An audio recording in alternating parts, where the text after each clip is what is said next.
안녕하세요. 10월 14일 금요일 이른 아침입니다.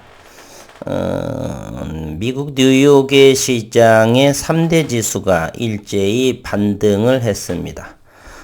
전일 9월 미국의 소비자 물가 지수 CPI가 전년 동월 대비에 월가의 예상치를 웃도는 상황이 나와서 큰 폭의 개파락이 시작이 됐지만 점차 지나친 매도, 과매도 영역에 접어들지 않았느냐는 그러한 투자자들의 심리를 또 반영하듯 하면서 조금 전 새벽 5시에 2%대의 나스닥과 다우존스의 상승의 반등의 모습으로 뉴욕의 시장이 마쳤습니다.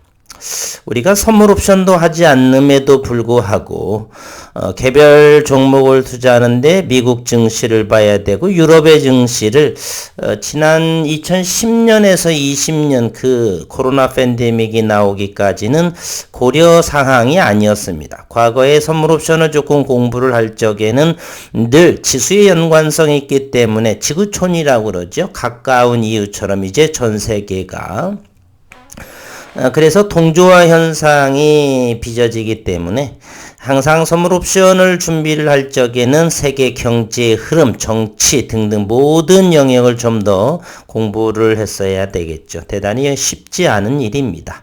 그리고 개인 투자 한두 분이서 두세 분이서 이렇게 그룹을 지어서 각각의 그러한 모든 부분을 연구하기에는 자료, 정보 이런 부분이 턱없이 기관 투자가나 외국인 투자가에 비해서 부족한 것이 사실이고요. 따라서 그래서 선물 옵션보다는 이렇게 주식 투자, 종목 투자에 제가 하는데 그럼에도 불구하고 현재 최근 들어서는 이 개별 종목을 함에도 불구하고 워낙에 지수에 민감한 상황이라 인플레이션에 극도로 치솟고 있는 상황이죠.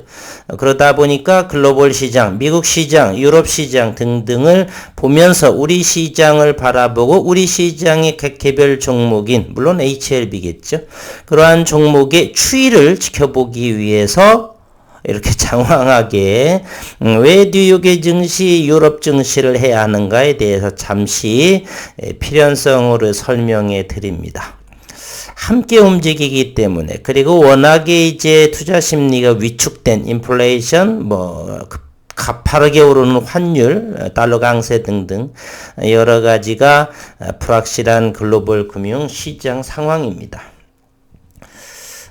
여전히 미국 시장과 유럽 시장은 불안한 상황인데 이제 오늘 소비자 물가 지수 9월에 대해서 또 최고치를 갱신을 하면서 시장이 맞춰졌는데 다시 한번 미국의 증시의 내용을 잠시 살펴보도록 하겠습니다. 전일 10월 13일 뉴욕의 증시 미국 9월 소비자 물가 지수가 CPI가 전년 동월 대비에 8.2% 상승했다. 이 전년 동월의 의미는 없지만 이렇게 데이터가 크게 상승한 것처럼 하는 그러한 모습. 어쨌든 지난달보다는 0.4% 상승을 했습니다.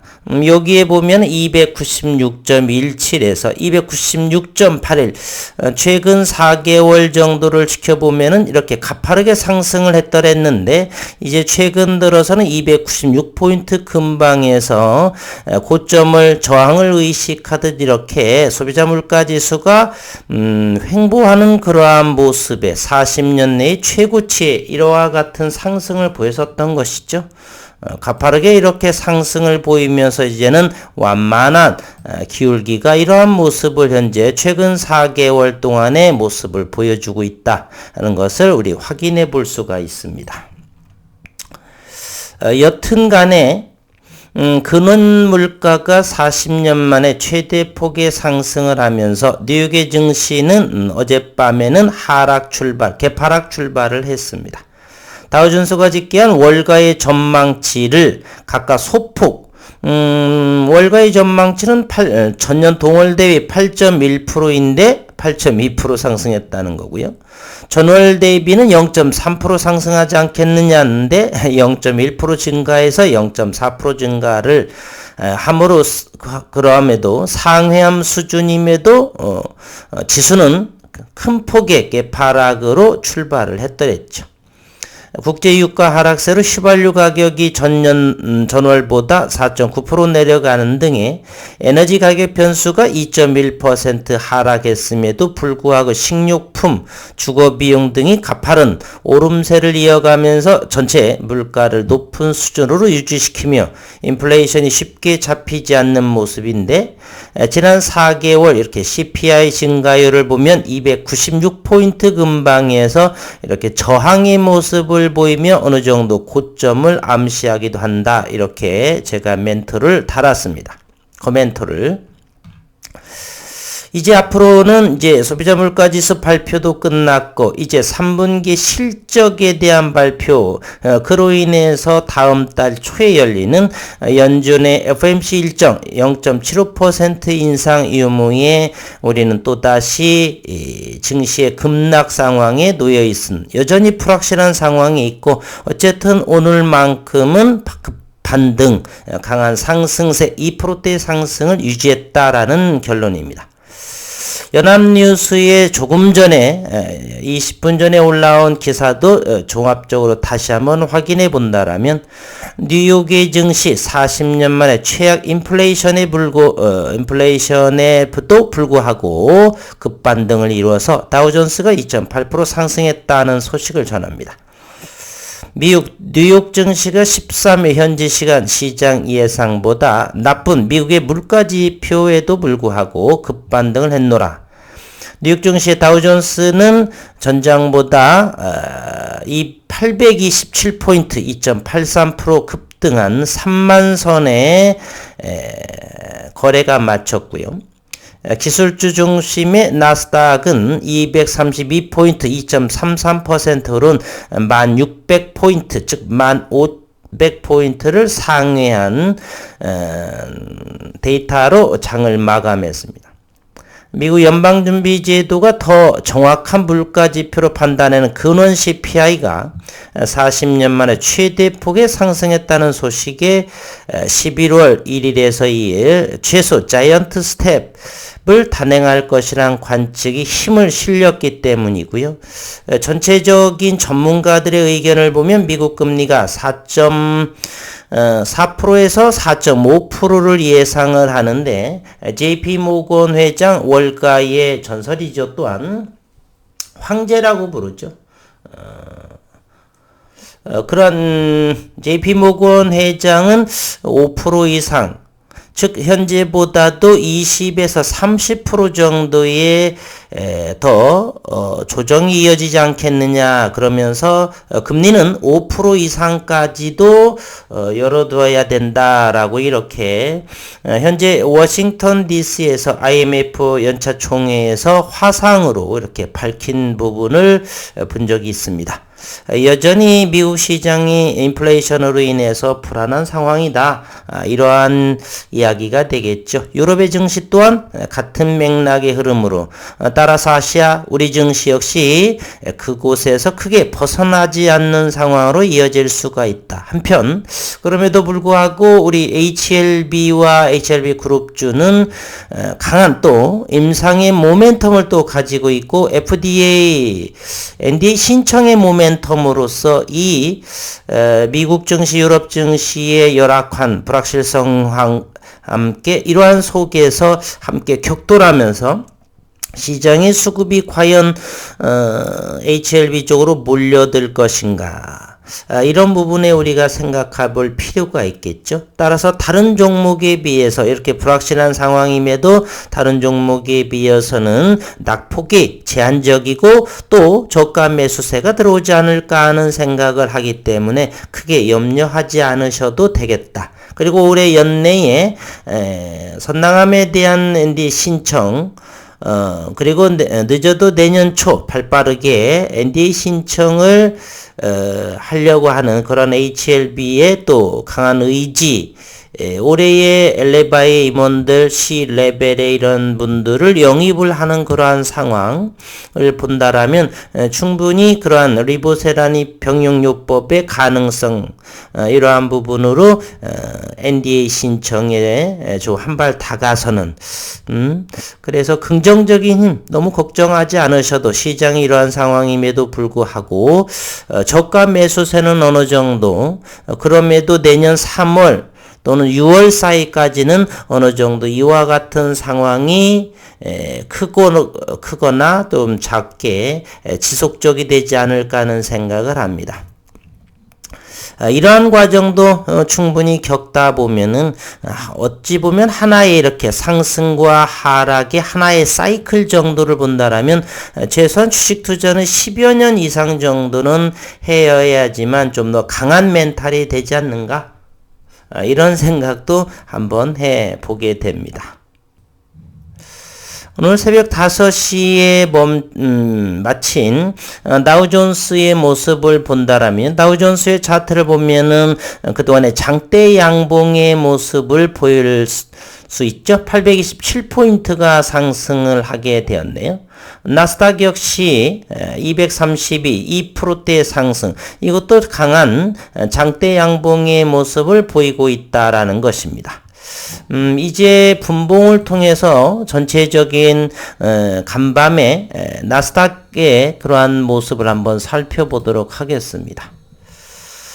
나스닥의 차트를 크게 한번 이렇게 살펴를 보면은요, 분봉의 모습으로 한번 오늘 어떤 모습이 되었는지, 미국 현지 시간으로 10월 13일 분명 개파락으로 이렇게 시작을 했네요. 최저점이 10,000포인트. 10,000포인트는 대단히 의미가 있다라고 여러 차례 언급을 드렸습니다. 최근의 모습 일봉을 보더라도 1,500포인트가 한 이 정도가 되거든요. 나스닥의 최고 지난해 11월 12월에 16,200포인트에서 대략 40% 1,500과 10,000포인트까지 하방으로 열려뒀다라고 제가 언급을 드린 적이 있는데 10,000포인트의 의미, 1,500포인트와 10,000포인트 의미는 대단히 의미 있다라고 생각을 합니다. 개인적으로. 라운드 피겨라는 지수라 이렇게도 이야기도 하죠. 가격이라고도 하고. 어쨌든 오늘 개파락이 되면서 9시 40분 미국 현지 시간으로 10,000포인트, 1,088포인트까지 개파락이 되면서 이후 저가 매수, 즉 과매도 영역이 아닌가라는 투자 심리에 자극을 해서 이렇게 급하게 급등을 하는 모습을 보일 수가 있다. 따라서 당분간 FOMC 금리 인상이 11월 1일에서 2일 정도까지의 기다리는 텀, 대략 2주 정도의 텀이 있겠죠. 그 사이에 요 정도의 요 근방에서 1,500포인트 정도 또는 1,000포인트가 상승할 수도 있고 최소한은 요 근방 내지에서는 기간 조정을 통하거나 또는 오르락내리락의 그러한 작은 고점과 저점의 낮은 파동, 웨이브의 형태를 하면서 시장의 투자 심리를 가늠해 보지 않을까, 균형을 가늠해 보지 않을까 하는 그러한 생각도 한번 해봅니다. 유럽의 시장도 한번 살펴보도록 하겠습니다. 유럽의 시장은 어찌 끝났는지.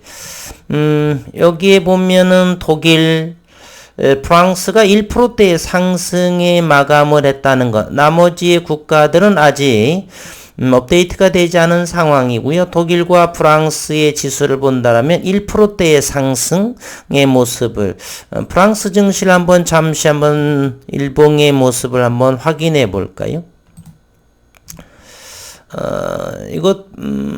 프랑스의 지수를 본다라면 이와 같은 모습이네요.